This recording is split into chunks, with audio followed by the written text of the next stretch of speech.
Welcome to the Cinema Australia podcast with Matthew Eales. Hello and welcome to the latest episode of the Cinema Australia podcast. My name is Matthew Eales. In this episode, I'm joined by Danielle Stamoulos, the writer and lead actor of the impressive new short film Gorgo. Regular listeners will notice that this podcast episode is shorter than usual, as it was originally recorded for my radio show on 2RRR.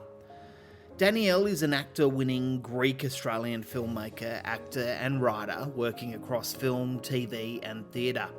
Her short film Gorgo, which she created, wrote and starred in, won the 2025 AACTA Award for Best Australian Short Film. It also screened at major festivals including Santa Barbara, Flickerfest, where it won Best Original Music, St Kilda, Newport Beach and Rhode Island. Danielle also won Best Performance at the recent 2025 Stellar Short Film Festival.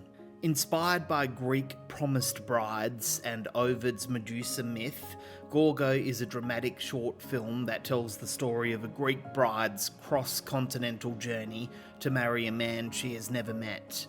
Match made by her best friend Athena, with promises of a new future in a distant land, Medusa finds herself arriving in Australia to a strange home and a cold welcome. Thrust into her new marriage, she soon discovers a monstrous secret that threatens to tear apart the best friend's vow of sisterhood. I really hope that you get to see this incredibly moving short film at some stage. Keep an eye on cinemaaustralia.com.au and I'll try to keep you as up to date as possible on where you can see it. I should also note that during this interview, I was discussing the director then with Danielle and I mentioned her instead of him, and of course I knew that it was him. I had him written down in front of me as I was reading the question, and I had literally just finished watching a video with then as well.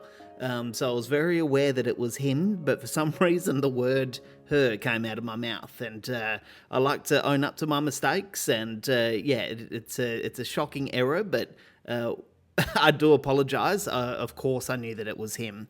I also didn't want to go back and re-record that question over top of the original recording because it's very hard to get that audio balance right, and I feel like it would have thrown the whole thing out and wouldn't have felt as organic. Anyway, enjoy. Danielle, thank you for joining Cinema Australia. It's great to have you on. So good to be on. Firstly, congratulations on Gorgo. In 2024, I watched over 90 new Australian feature films and easily over 100 short films. And Gorgo is an excellent example of why we should not sleep on short films as an art form. It's testament to the incredible work that Australian filmmakers are creating at the moment with this short form filmmaking. It's absolutely incredible. So congratulations again. Thank you so much. It does mean a lot for people to actually watch shorts. Yes. And I know ours is a long one, so I'm very grateful that you say that. Quite often short films are difficult to find. They will do the festival circuit and, then they're either buried on YouTube, for lack of better words, or the filmmakers will keep them to themselves. Do you guys have plans to release this film publicly? Yes, we hope so. I mean, I think my hunch is it's the next step for us. And so we made Gorgo with AFTRS. I made it with our director, Ven, in our final year of Masters. And so technically AFTRS, it's an AFTRS film. So we're definitely having chats at the moment, wanting to explore releasing it online, potentially on a platform. But yeah, we'll see. We'll see what comes back. How are AFTRS historically when it comes to releasing the short films that they're involved in making?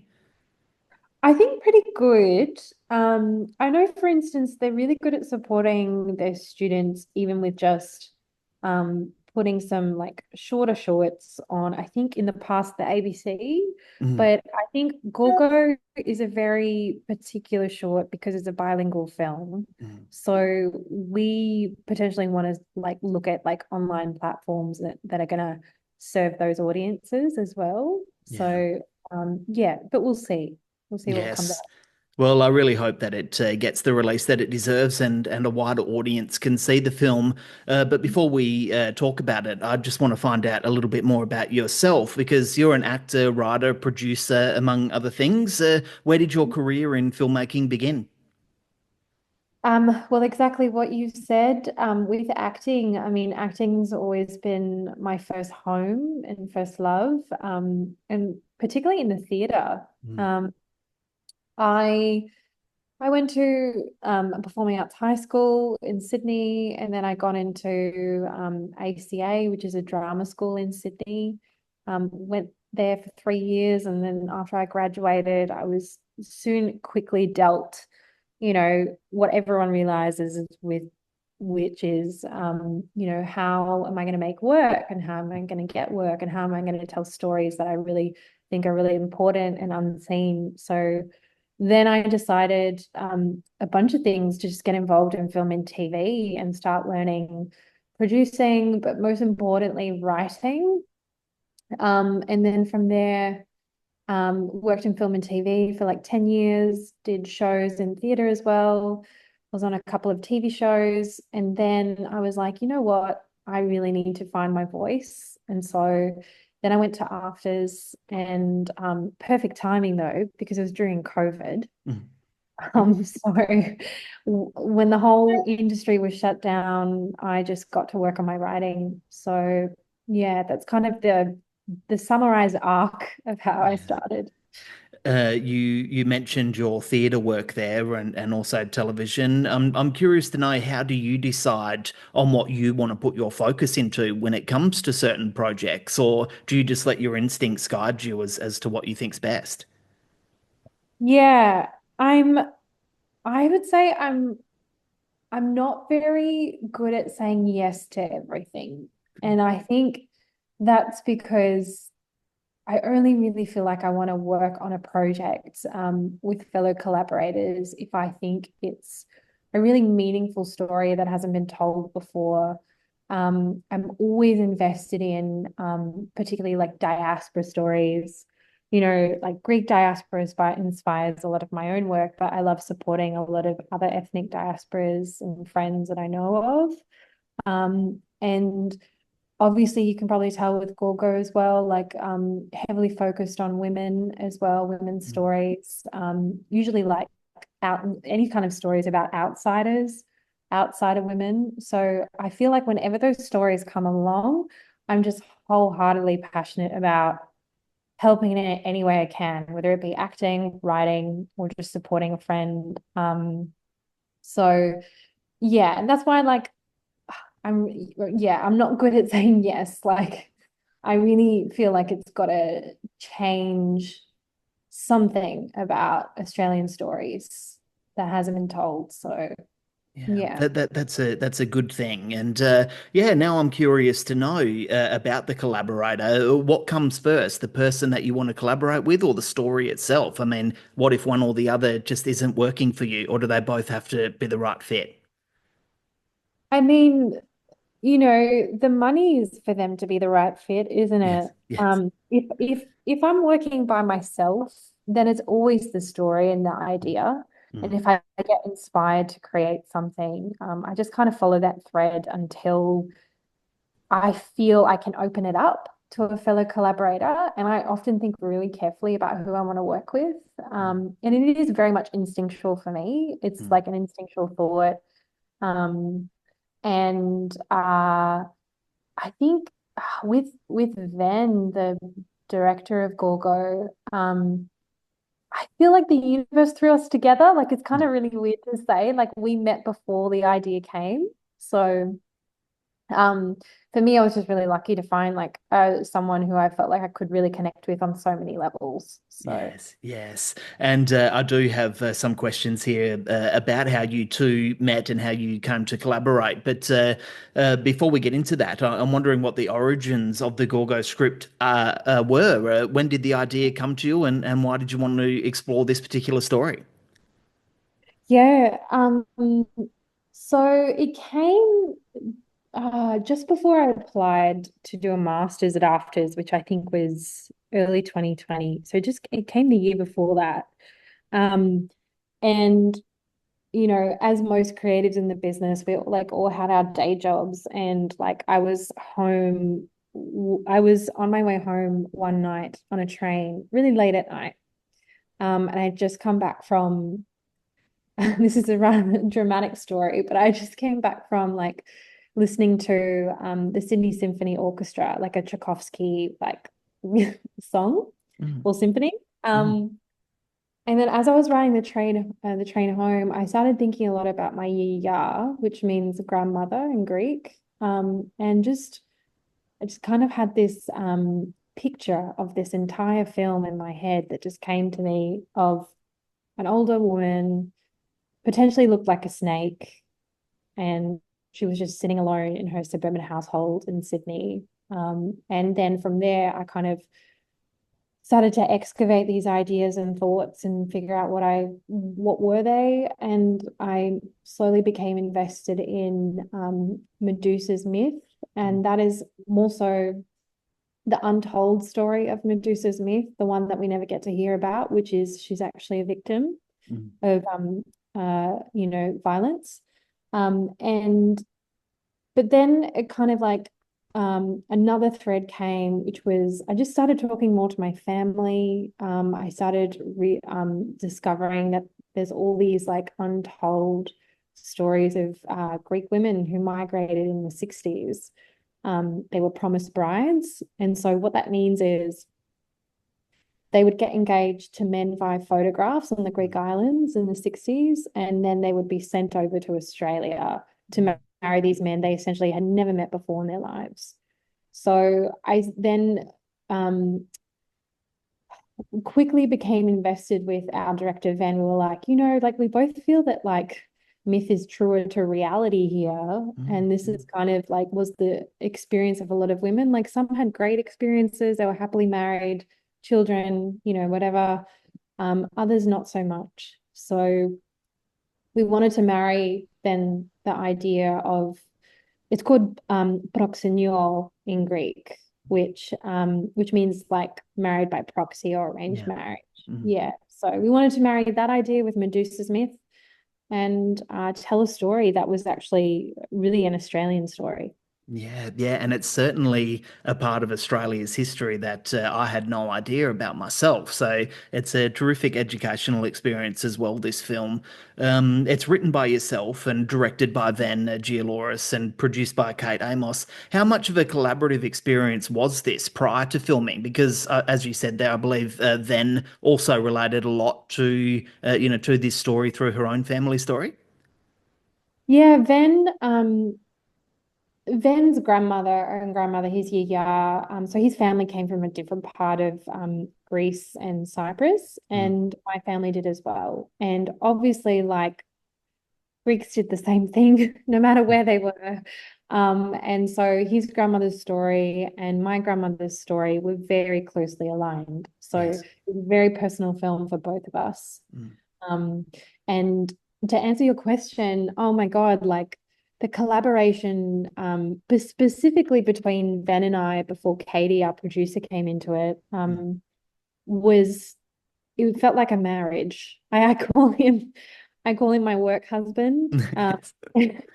And the reason is because anytime I would get an idea or he would get a thought about, how it should be filmed or a character thought, like we would just jump on the phone and just call each other and like incessantly. So You're listening to the Cinema Australia podcast on SoundCloud, Spotify, Apple Podcasts, or at cinemaaustralia.com.au. I honestly can't praise this film enough. I spoke to you before we started recording about how much I love this film.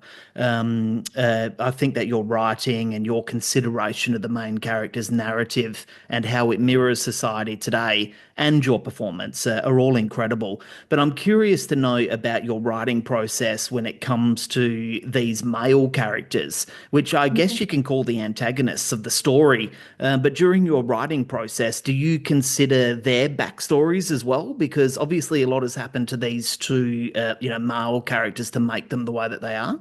yeah, that's a beautiful question. And I've not been asked that before. So thank you for asking. Mm. It's strange, or I don't know if it's strange, but I never thought of them as antagonists, Mm, even mm, though they clearly are. mm, For me, when I write characters, I absolutely have to know them and listen to them in terms of the way that they like to be written. And with Petros and Yorgos in the script, the two male characters, they essentially reminded me of my grandfathers. And mm, so I never, like, I actually felt like I quite liked them. Like, I quite mm, loved mm, writing them. Like, mm, I'm sure you know, like, they're quite charming, mm, they're good looking, they're hardworking, they're gritty, like everything, like, everything why we love Greek men, and especially Greek migrants and what they did for Australia.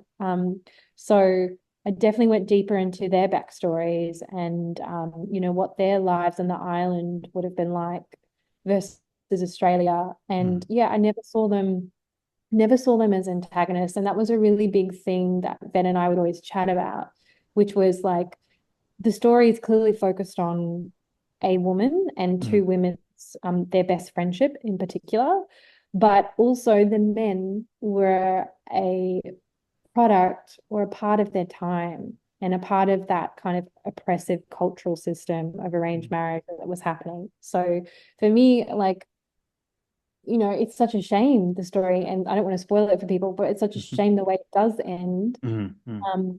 because we do like these men. I don't know. I would like to know how you felt.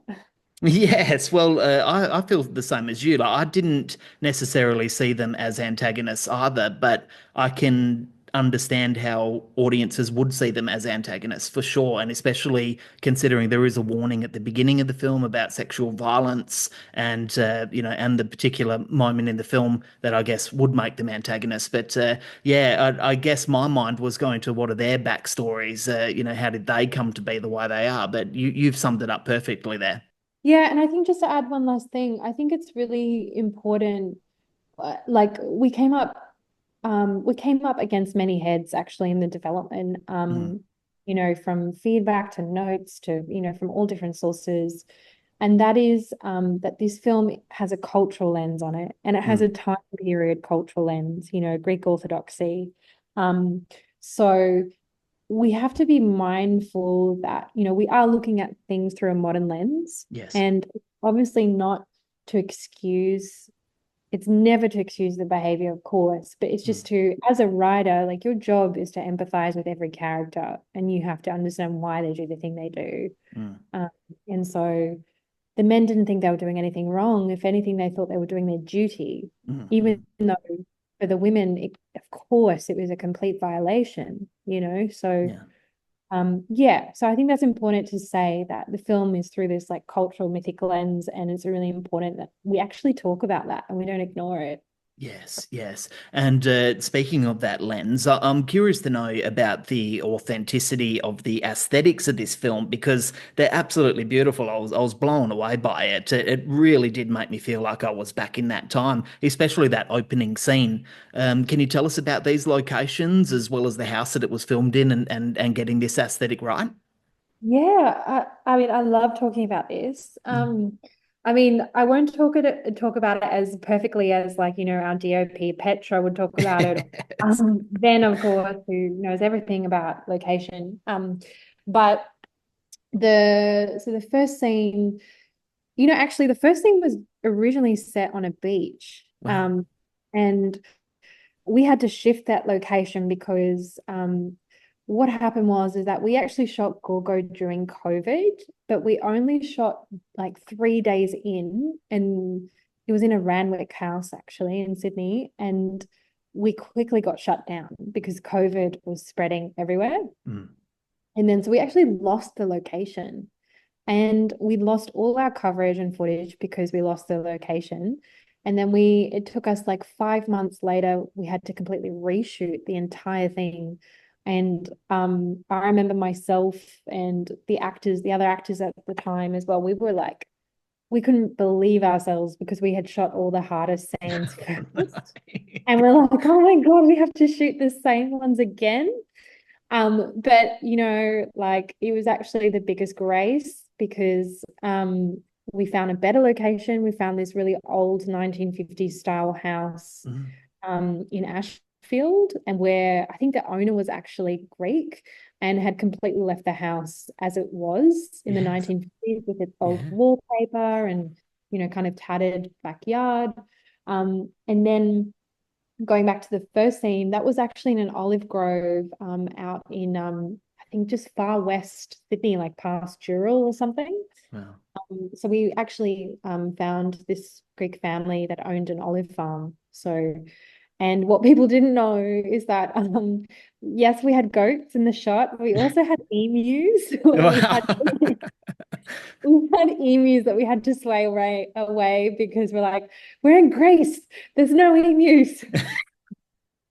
That's hilarious. They could be quite aggressive as well, right? Yeah, they can. So yeah, so fortunate to have found that olive grove and the house. And yeah, and everything took place in the house. And then I think there was only one other outside external location, which was with the beautiful car and Petros's car arrives. Yeah, so but yeah, that house was a completely like treasure to find. And we actually got to rehearse in there a few days before we shot as well. Awesome. As a viewer, it's so immersive to be in that setting. It's really, really beautiful. I'm hoping that you can talk to us a bit about the acting side of this film and the collaborative experience of working with these other actors, because it feels like you're all so in sync together. Everyone felt like they were on the same page about what the mission was here, and you all executed it perfectly. Can you talk to us a little bit about that?